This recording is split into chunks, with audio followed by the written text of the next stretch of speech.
I want to introduce to you three people. Three people that all have something in common. The year is 1964.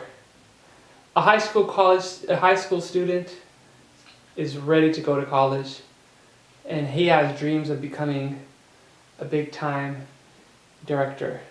He applies to one of the most prestigious universities, University of Southern California School of Film.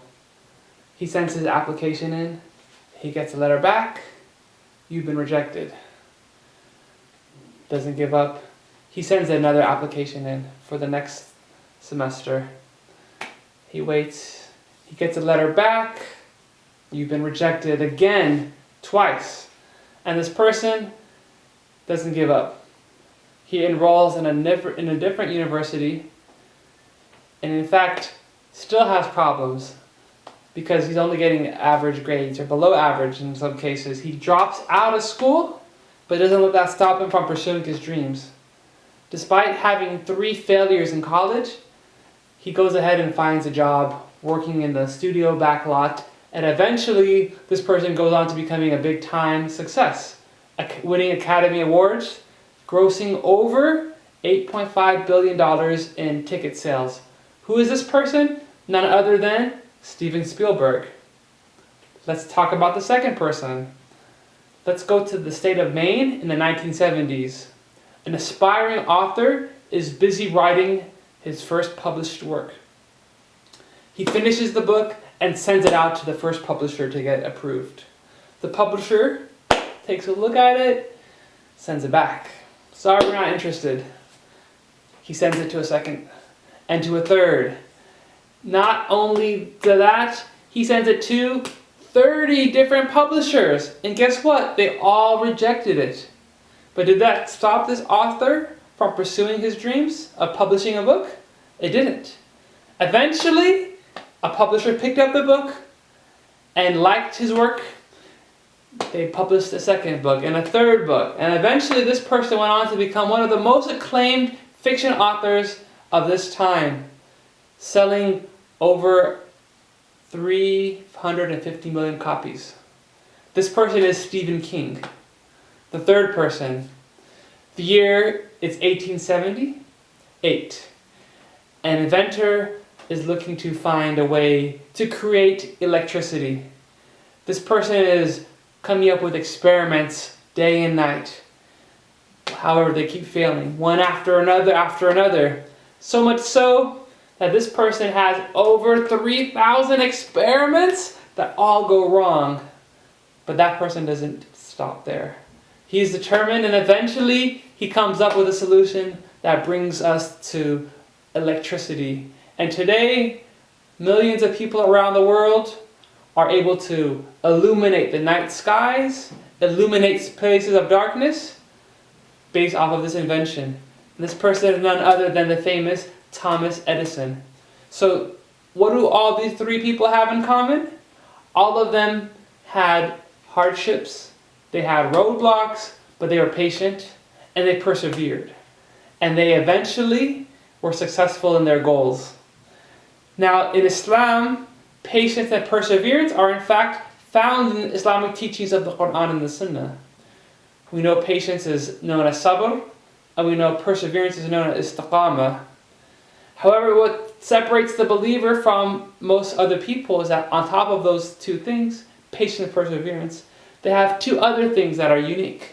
The first is tawakkul, meaning they put their reliance in Allah subhanahu wa ta'ala.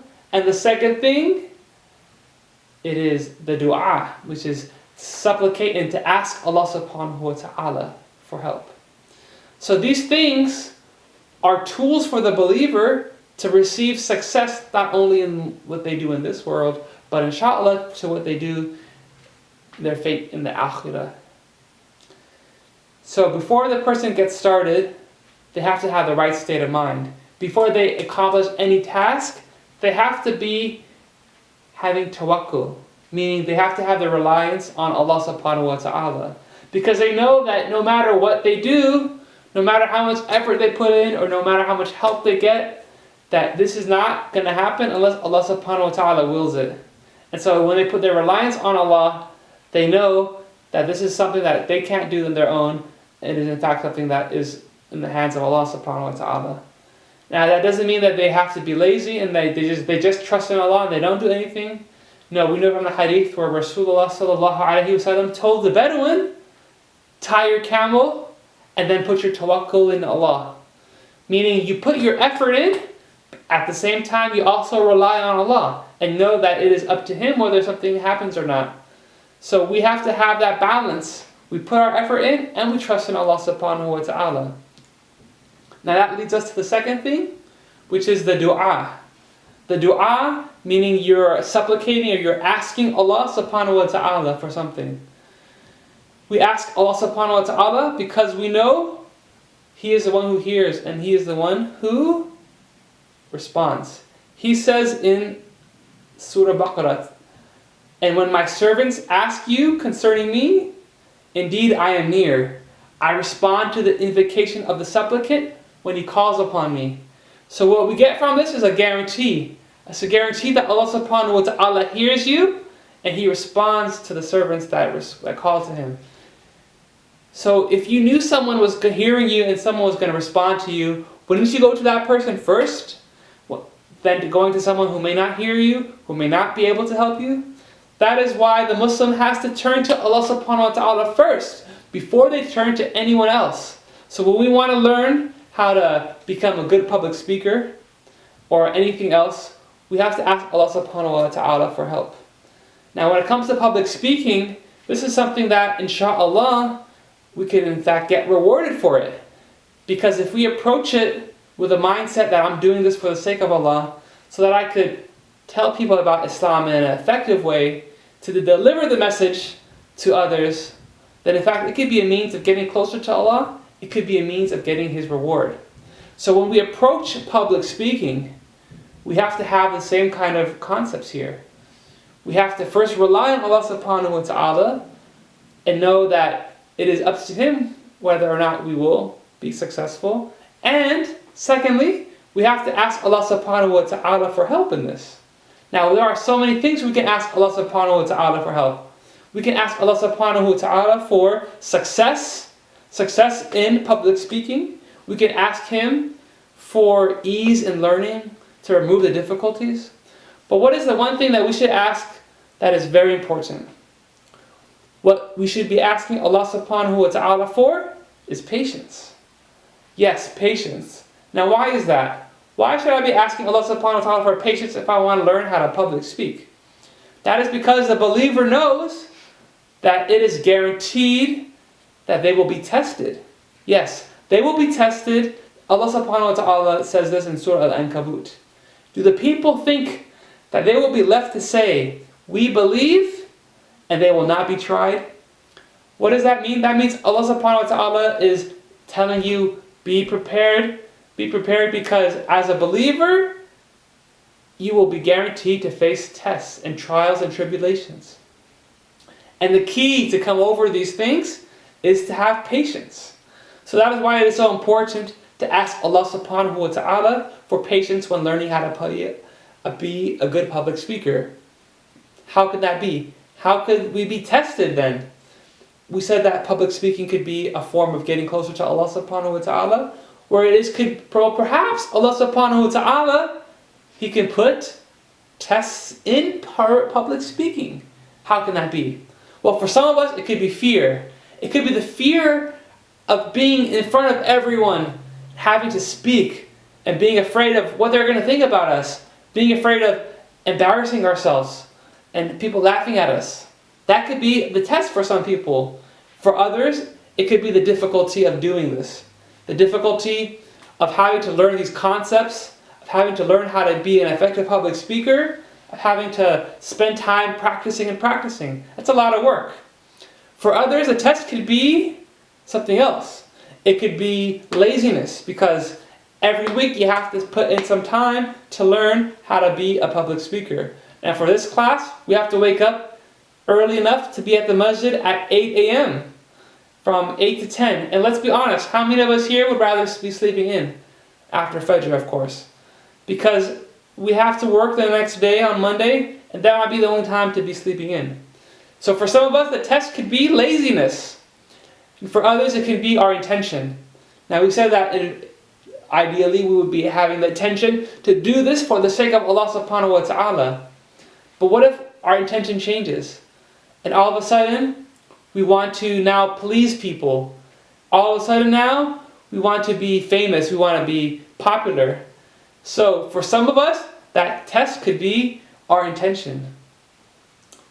Now after making dua to Allah subhanahu wa ta'ala, the next important thing is patience. Now we talked about this is something to ask for. Now eventually, we might get frustrated over time. We're patient the first time we do public speaking. The second time, maybe by the 4th, 5th week, our patience is running real thin. And now we're thinking of dropping out. And it's very common in any class you take. The first day, the class is filled. Maybe there's 300 people. By the second week, the third week, people slowly start dropping out. They can't keep up with it. And you know what? They don't want to put the energy in to do it. So patience alone may not give us success. What is going to help us remain patient is something that's called istiqamah, or perseverance, or being upright. This is something that Allah subhanahu wa ta'ala encourages the believers to do. He says in Surah Fusilat, indeed those who say our Lord is Allah and then remained on a right course, and the word here is istiqamu. It is a verb, to remain on the right course, to persevere. What happened to those people?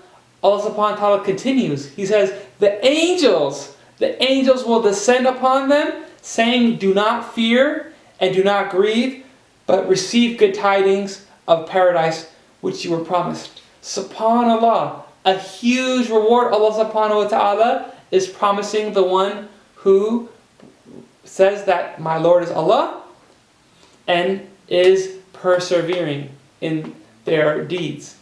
Now this is referring to, of course, in Islam, persevering in our good deeds and our actions. Now if we make public speaking with the intention of doing it for the sake of Allah, then that too could be something that we can be persevering in, that we can use to be persevering in. Now in conclusion, let us all take these things and apply it to ourselves, inshallah. How could we do that?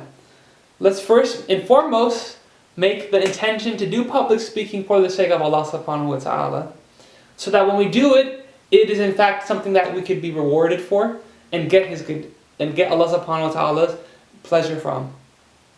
Now success is going to require a lot of hard work, so we have to keep that in mind. We have to keep that in mind, that we cannot just be lazy about it. We have to put in a lot of effort.